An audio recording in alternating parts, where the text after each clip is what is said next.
Hello, I'm Sarah Simi, and this is PullOut.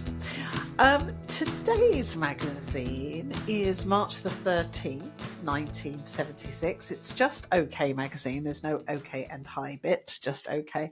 And I've got a rather sad magazine this time. It's very, very frayed at the edges. Sometimes they're in such perfect condition. I can't believe that they've lasted 50 years, but this one is feeling its age a little, as am I.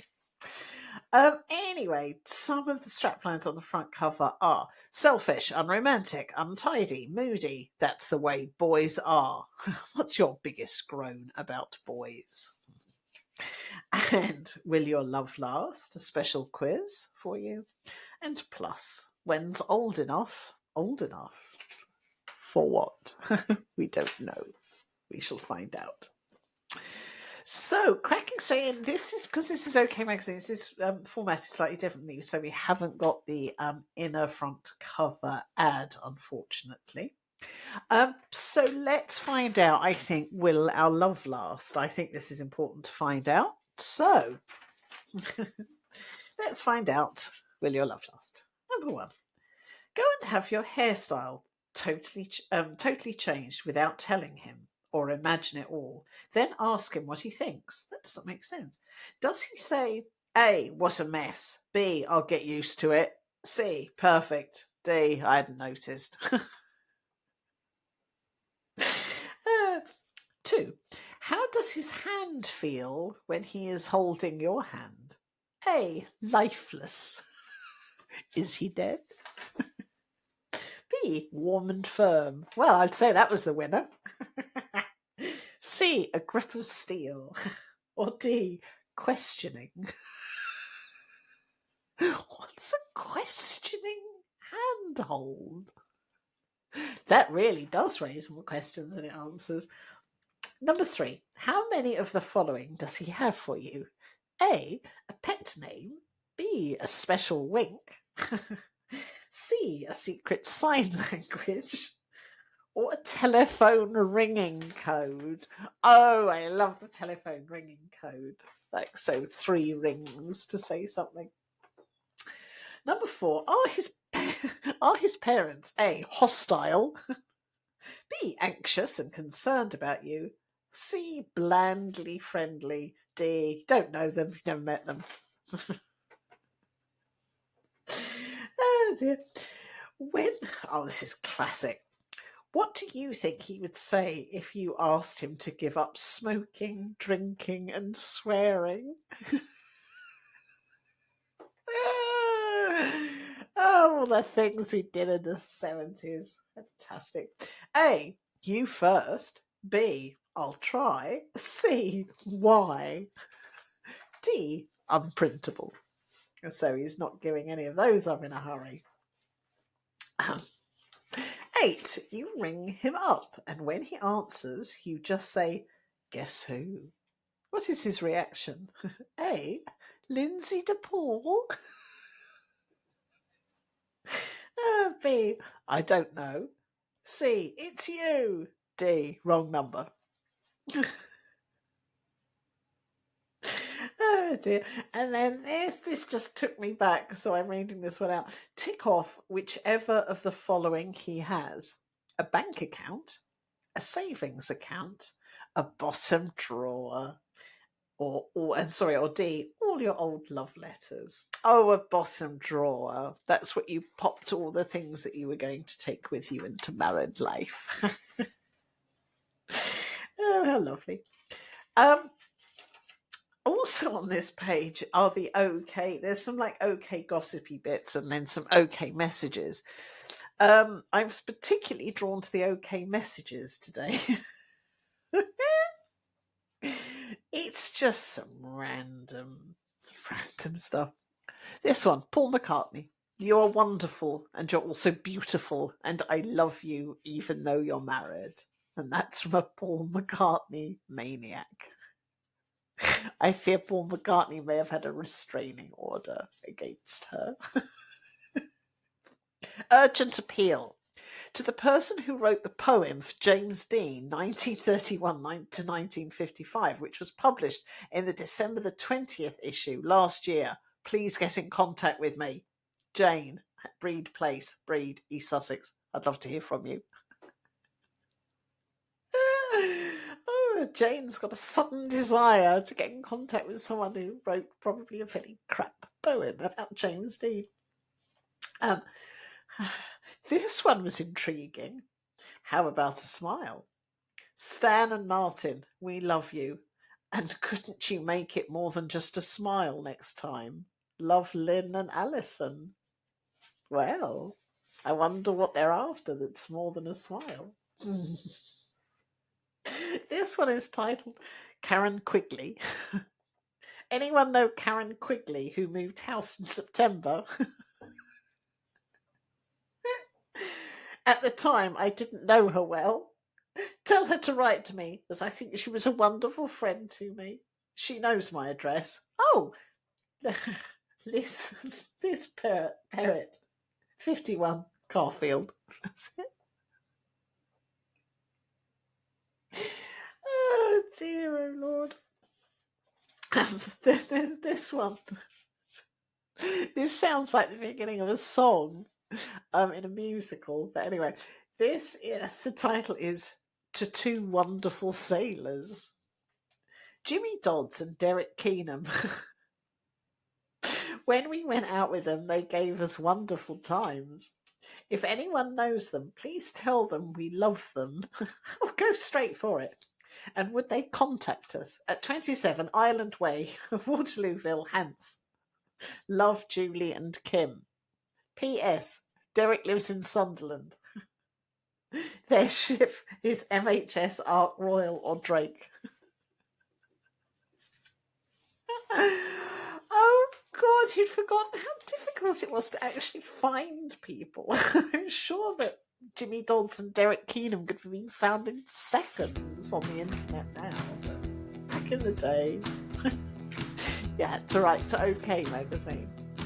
So we're on to the article that was flagged up on the front cover, which was basically sort of, that's the way boys are. Okay, they drive us bananas, but what makes you mad at them?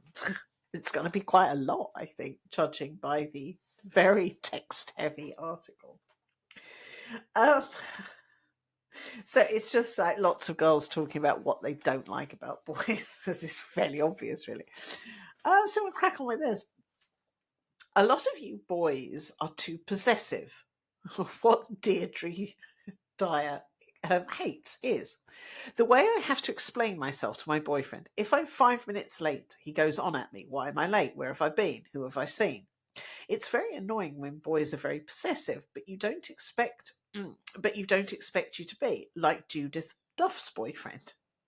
It's quite all right for him to fancy other girls, she seethed, but I'm not supposed to mind when he says, she's got a nice figure. Or, why don't you get your hair cut like that? And it really makes me cross when we walk down the street and he keeps turning around to look at the girls. Oh no, it makes me feel like an old bag. Oh, fancy describing yourself as that. But if I happen to mention that some bloke is good looking, then he goes all sulky. Some boys even resent if you've got a favourite pop star.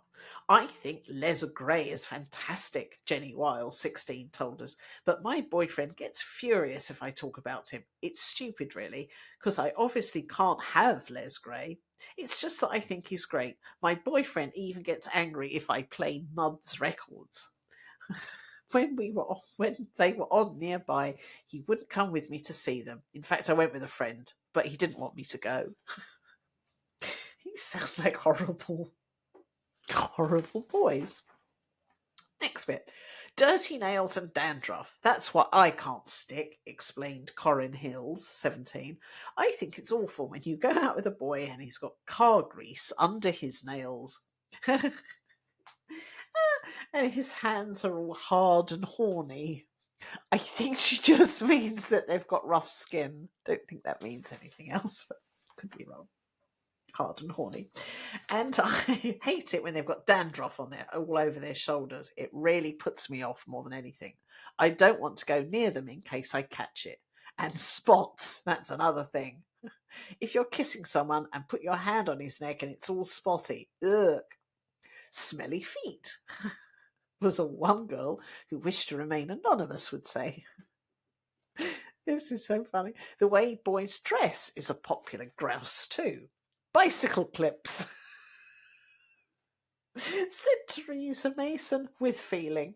Can't stand boys who wear bicycle clips. I went out once with a boy who seemed all right till the evening when he put on his clips. Well, that was it. It turned me right off.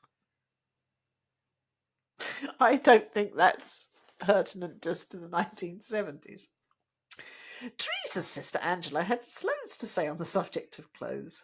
Boys in short trousers get me. How old is he, 5? You know, a couple of inches above the ankles, and I don't like stacked heels either. Oh, God, a stacked heel. Yeah, there's some.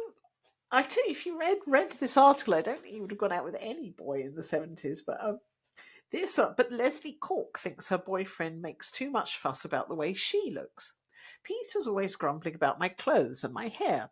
He hates short hair, and when I had mine cut in the summer, he wouldn't take me out for a few days. I like looking fashionable, but it's really difficult because he doesn't like things like tight trousers.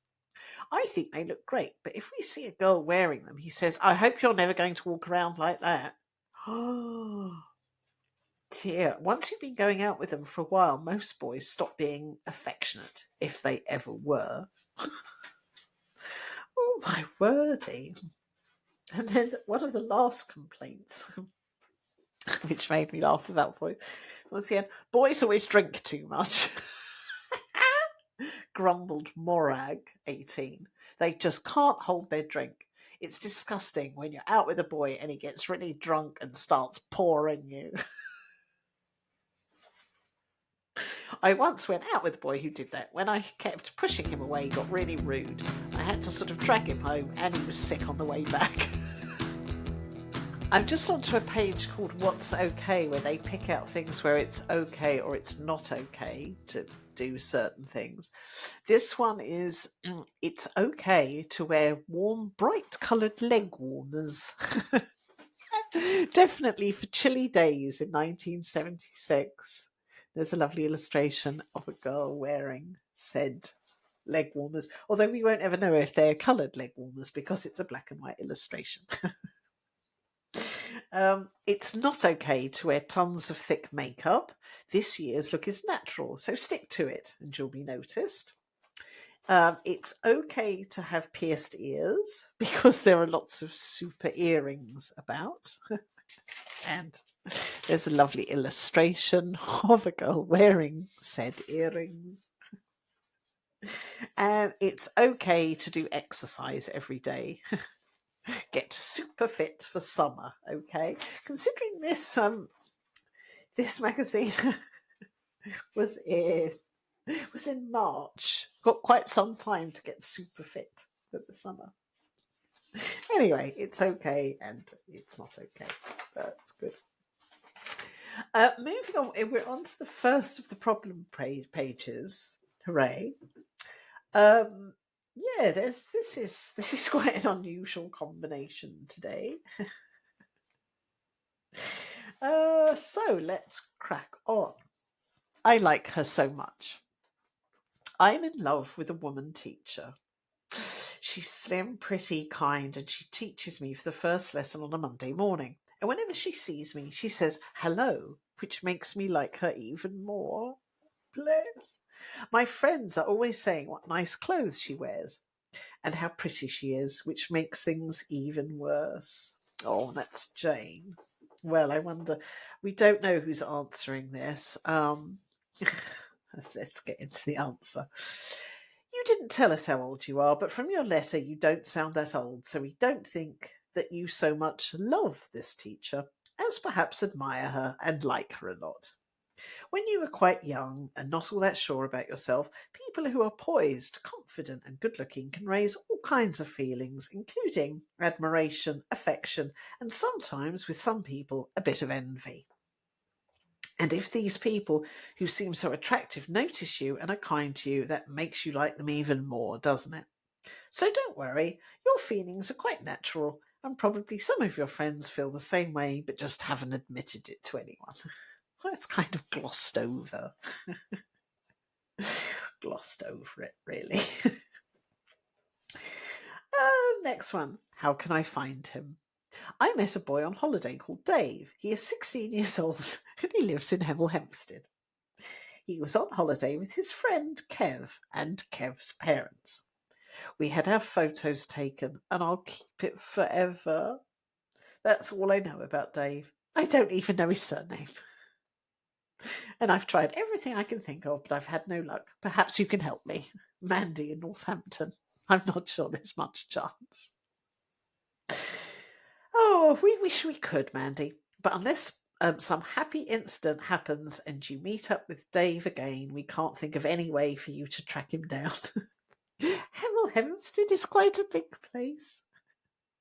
And unless he sees this letter, has your name and address, and would like to get in touch with you, then there isn't much chance of contact. Still, at least you've got a happy memory and a memento of your last holiday, and that's something. I think she was hoping for a lot more than that, but oh dear. This one is it really my fault? Last Saturday, Dave and I went to the everyone seems to be called Dave during the Dave and I went down to the local disco, and one of my old boyfriends, Andy, came up and asked me to dance. Dave told him to get lost. Andy said something back to him, back to Dave, and Dave punched him in the mouth. Then all Andy's gang jumped on him. Now Dave is in hospital with a broken arm and fractured ribs. And I feel as if I am to blame. And none of Dave's friends will speak to me. Please help me. I don't want to lose Dave. I'm depending on you. It's Jackie in London. Big place, London. If it is of any consolation, we don't think you were to blame. Unless, of course, you'd egged anyone on or piled in yourself. And I'm sure... and we're sure you didn't do anything of the sort. These things do happen, and the main blame really should lie with those hot-headed, rather aggressive boys who let a rude incident develop into a fight. It's difficult, but in these situations, unless someone is brave enough to back down, they can develop into nasty, serious brawls just like this, and it's all too easy to let someone else take the blame. Like you. Don't worry about Dave's mates. They'll come round to seeing that it isn't your fault, especially if Dave doesn't blame you. Why don't you go along and see him in hospital? Wouldn't you have done that already? And take him a really super present to show him how much you're sorry for what happened. But we really do think that gangs of boys who attack one lad who is on his own should be thoroughly dealt with. It is bullying of the worst sort. Right. This one is... should I tell them? Oh, and I so want to know what the band is. Should I tell them? My boyfriend plays in quite a famous group, and I'm very worried about him. We are very close, and he likes me to travel with him, but just lately he has been terribly quiet, withdrawn, and irritable with the other boys, and I persuaded him to tell me what the problem is. He made me promise not to tell anyone, but can you help? Oh, do you want to know? Go on then. His problem is his nerves. Oh, he says they're getting worse all the time. And on days when there is a gig in the evening, he hardly eats a thing. He doesn't usually smoke, but he gets through 20 to 30 cigarettes before he goes on stage. Wow, that's quite a lot. He gets in such a state that we stay away from the other members of the group, and I try to calm him down. He thinks that if the others found out, they'd chuck him out, but I'm sure they wouldn't. He begged me not to tell them, and he won't see a doctor. Should I tell them or not? That's Candy in Glasgow. Well, that narrows it down. Is it a Scottish band that's famous that we don't know? The answer is, this is a big problem. especially as it involves someone else other than you. It's always more difficult to persuade others to do something than to take the right action yourself. We think you'll probably need to get help with your boyfriend. The group is almost certain to have someone to look after their interests, such as a manager or an agent, and he might well be able to help you more than the other boys. If not, or if you feel that you could approach someone like that, you could see a doctor yourself and explain the situation to him. But in the long run, pills and medicine only disguise a situation like this or help over a short period of time. If your boyfriend is suffering from strain and can't cope at all with his way of life, it really might be best if he looks for another type of job. Perhaps still in the entertainment industry, but with a bit less strain attached. And lastly, can they stop me? I'm 16 in February, and I want to go to a model school or college when I leave school. But my parents won't let me. They said they'll disown me if I did. Can they do anything about it, or do I go? Can they do anything about it if I do go to a model school? And can they stop me in any way? And that's Anne from Northumberland. I wonder if Anne ever did get to be a model. There's so many unanswered questions. Anyway, the answer is if you are under 18 years of age, you are, strictly speaking, under your parents' protection and control. But in practice, when you are almost your own boss when you are almost your own boss when you are 16. But we're sure you don't want to antagonise your parents any more than you want to lose them. Talk to them and try to reach a compromise. One such idea might be for you to train for a career when you leave school, so that you have something to fall back on if your modelling ambitions don't come to anything. Oh, well, very sensible and rather dull advice. Just stopping at an ad for Quartel Spunlight dresses. It's a whole page, a whole black and white page of girls dancing in a disco in their Quartel Spunlight dresses. Monique and Cecile come all the way from Paris to buy theirs. How far away do you live? I don't know if that makes sense. No matter how far you travel, Quartel's Spunlight is worth it. It's a new lightweight double jersey, easy to care for, resists creases, feels soft and comfy, and it swings and flows when you do. You'll like it, and the clothes made in it. Oh, and you can get them from Topshop. There's an early little Topshop logo there. Oh, delightful outfit. You can really get the feel of them with that black and white photograph, can't you? Oh dear. Right, moving on. Moving on to Okay, You Said It, which is when people can reply to previous letters and get very angry about things. So this is, so we don't know what the previous letter was, but it's just someone being really angry. This one is called Cliff's All Right. Oh, Cliff Richard has popped up again. Cliff's all right. I've been trying to keep quiet about this, but I just can't. Just who does Sally Connell think she is, saying that Cliff Richard is past it?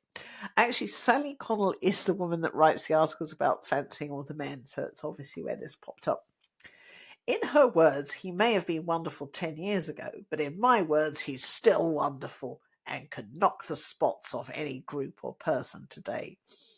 He must still be in demand too, otherwise he wouldn't have had his own TV series or been asked to go on shows as a guest star, etc. So there, Sally Connell, Cliff's all right with me. That's Kay Mulligan from Littleborough. Very angry. A lot of people are very angry. This one is so badly behaved. In reply to people who get mad when people criticise the BCR, they City Rollers, I would like to say that if people can say they like the BCR, then others can also say they don't. I would also like to know why so-called BCR fans cause vandalism and behave riotously at concerts when they should be listening to their idols' music. God, she's angry, isn't she? This one is rather sweet. Food prices rising. I really do think that we're all going to be much more diet conscious this year, whether we want to be or not. This is really sweet. How can our mothers and fathers afford to feed us the normal everyday foods as if the price of them keeps rising so steeply? It's going to be impossible. So couldn't we all, oh, this is such a sweet letter. So couldn't we all save our parents some money by cutting out foodstuffs like potatoes, sweets and cakes, all getting more expensive every day as well as fattening and bad for the skin? And then we'd all be a lot happier and very much more healthy. And that's T. Brooks in Gillingham. Oh dear. Well, I've had enough anger, I think, for now. On to the next page, which is the aforementioned Sally picking out her favourite fellas. There's a bit of an alert that she's going to pick out Prince Andrew. Yeah, I know. Anyway, but for now, she's talking about Burt Reynolds. If I'd have been Burt Reynolds in 1976, I would have sued Sally. Can I just say? Anyway, Burt Reynolds. Here's a nice picture of Burt Reynolds with his famous moustache, looking very handsome. Anyway, this is what Sally's written about Burt Reynolds. It's not very nice. One person I definitely won't be giving the eye to this leap year is Burt Reynolds, because between you and me, he gives me the pip a bit these days. I think some butch fellas, like good old Telly Savalas, for instance, are really hunky. But Bert's just about gone over the hill in my book anyway. He's let his face get too podgy. Sally, how rude. But that doesn't stop him being a terrific actor, and quite a laugh into the bargain. Oh, all right. I saw him a couple of weeks ago in a really funny film called Lucky Lady. Don't miss it, because it's one of the best around at the moment. It's all about rum running, smuggling illegal booze in America in the 1930s. So all the locations, sets and clothes are fantastic. Oh, as well as Burt, it stars Gene Hackman, who must be one of the finest actors around at the moment, even if he isn't much of a heartthrob. Oh, Sally, all right. And just as an extra bonus, keep your eyes open for Robbie Benson, who plays Billy. He's a real honey, and I hope we get to see lots more of him soon. Goodness, Sally. Honestly, I think I would have sued Burt if I had been Burt Reynolds. He's let his face get too podgy. Right, Prince Andrew alert. Goodness knows what's wrong with me. I must be blind or something. But all these months while I've been going on about Prince Charles, I haven't even taken other royals into consideration. Until the other day, that is, when I spied this picture of the rather divine, simply scintillating Prince Andrew. Sorry to push Charlie out of the limelight like that, but when it comes to sheer good looks, Andrew certainly has the upper hand. Of course, hooking Andrew means that, rather than Charlie, means that you'll never be queen. But I'd be quite happy to settle for princess. And now that Andrew's learnt to fly planes, you could have no end of fun hopping around the place. Oh, God. So watch out, Andrew. We think you're a really okay prince. And it is leap year and all that. Got an unpleasant taste in my mouth now. Let's crack on, shall we? Oh dear. This is a quiz. Love a quiz. This is 20 ways to give your boyfriend the push. It's all constantly how to give your boyfriend the push. Anyway, we'll whiz through some of these. Number 6. If all other methods fail, simply mention one little word: marriage. Number 9. If you're feeling brave, perhaps if you're feeling very brave, you could be really gutsy and brazen it out and have the end with him face to face. This can be as dramatic as it sounds, because if he gets upset, you may feel like retracting your statement. Oh, or worse still, he could try and blackmail you emotionally. It doesn't say why. Number 10, a nastier version still, and in brackets, and this really is horrible, is to go off suddenly with someone else when you're at a party together. Well, no, that isn't really very nice. 13, don't wear any makeup whatsoever. What, and then he's just going to get rid of you? 16, start the awful old nagging routine. Even if you can't think what to nag him about, start on really trivial things like, you said you'd mend my record player, so when? No, not next week, tonight. And 18, moan a bit about the way he dresses in a really infuriating way. Say things like, I do wish you wouldn't wear black shirts, darling. Still, they do help to hide your spare tyre. So lovely. What weird quiz that was. So, moving on, this is the very harsh advice of Hey Fatso. Oh my god, I can't believe that's how they titled articles. Hey Fatso. And can I point out that the girl who's featured in the article is anything other than fat? First of all, they've got a thing about exercises, how to hide your weight, and then at the beginning there's, I suppose, an early BMI thing to work out what weight you should be. I've looked mine up and I'm overweight by some way, according to their Hey Fatso chart. Which means that I must avoid fry-ups, cream cakes, and sweetened drinks, which I shall do. So this is...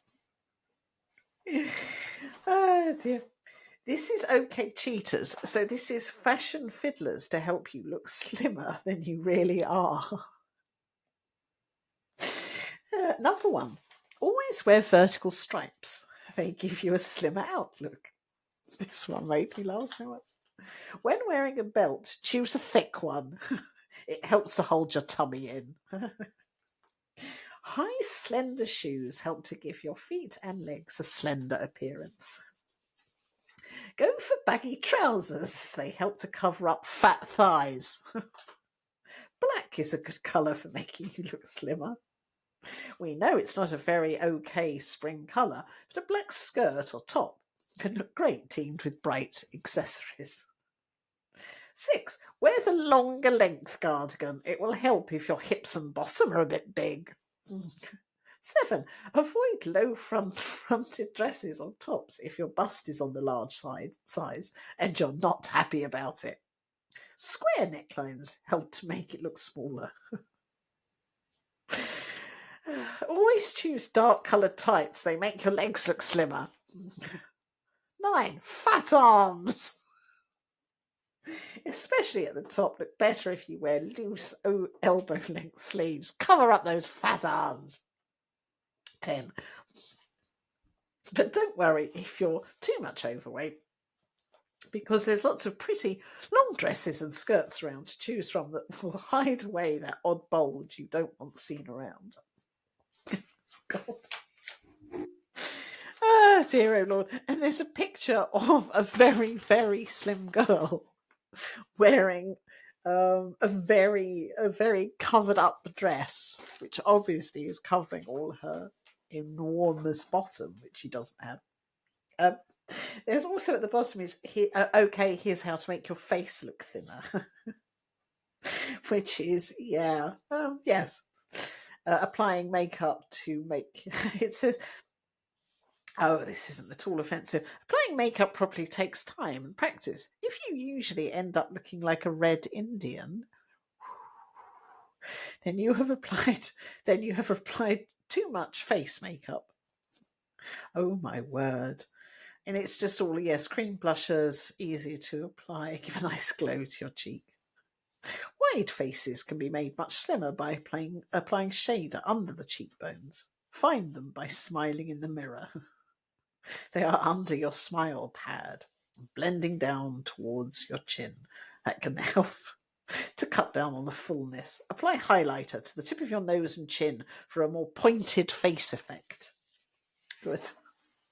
And then it's telling me to turn over for my special diet, my OK special diet, which is a whole kind of Monday to Sunday diet. It's quite repetitive and quite dull, but I just wanted to pick out a few things which I think are unlikely to be suggested now. There's an awful lot of cottage cheese. I do remember whenever anyone wanted to lose weight in the 70s, you just ate cottage cheese endlessly. But yeah, a couple of things on here. The square meal supper. In the morning, you could have a tea with lemon, but with no sugar. Oh, and that's allowed with each supper. Some supper suggestions are a grilled herring with mustard, with a side salad or broccoli. Roast lean beef with horseradish or roast lean pork with applesauce, no sugar, parsnips, braised onions. And on Saturday, you can have braised liver and onion or braised kidneys in tomato sauce. Oh, I bet your mouth is watering now. Anyway, that was a small selection of what you could have as your diet food. Lovely. Oh, it's the last bit of the problems. It's a fact of life. This one made me laugh. Not for the not for the problem itself, but why they were particularly worried about it. And this is Pat. We've got Pat Grant answering these letters today. I'm so frightened. You see, I have a very embarrassing problem. I have a lot of very dark body hair. It is absolutely everywhere, worse than any man. I could never have electrolysis used on me for religious reasons. And anyway, I'd never be able to afford it, and hair removing cream would take forever. Yeah, I know. What are the religious reasons? Well, Pat's just as confused as us. I must admit, your letter intrigued me rather, in that I just can't imagine which religion would prevent you from removing your unwanted hair by electrolysis, since I would have imagined it to be more on the lines of a cosmetic service than a medical treatment. Still, you're right about your second point. Electrolysis is rather expensive, especially if you have lots of hair that you would like to have removed. There are other alternatives like shaving, which I wouldn't recommend in your case, as it could be very tedious having to repeat it so often. It's rather a nuisance when it starts to grow back too, as it feels rather stubbly and coarse. Small areas of hair are sometimes easy to disguise by bleaching the hairs a lighter shade, and other less permanent methods include wax with an abrasive glove. Why don't you invest in some treatment at a reliable beauty clinic and see what they suggest for you? But please don't be frightened. You certainly aren't turning into a rather masculine sort of girl because of your body hair. Lots of girls share your particular problem. Well, I forever am going to want to know what the religious reason is. This one is, in my eyes, my body is fine, down to the knees. And I've always been laughed at and called names. Oh, and my one wish in life is to be able to wear dresses. I know surgery can be done to reshape parts of your body. Can anything be done for me? I've just left PE college because I couldn't stand being stared at. Oh, how sweet. I don't know. So her body is fine down to the knees. So what, it's her calves? I don't know. Anyway, Pat says, I do sympathise with you about this, as life can sometimes be very miserable if we can't come to terms with our bodies. I think your doctor would be the best one to help you with advice or possible treatment for your legs, but I would not have thought that an operation would be possible. She's never watched Botched, has she? I know it can be depressing feeling that people stare at you, but I honestly think the best thing you can do is try and face up to the fact that your legs aren't perfect. I certainly think it's a real shame that you have let this spoil your life to such an extent that you have left college. Oh, I don't understand how on earth could her legs could be that odd.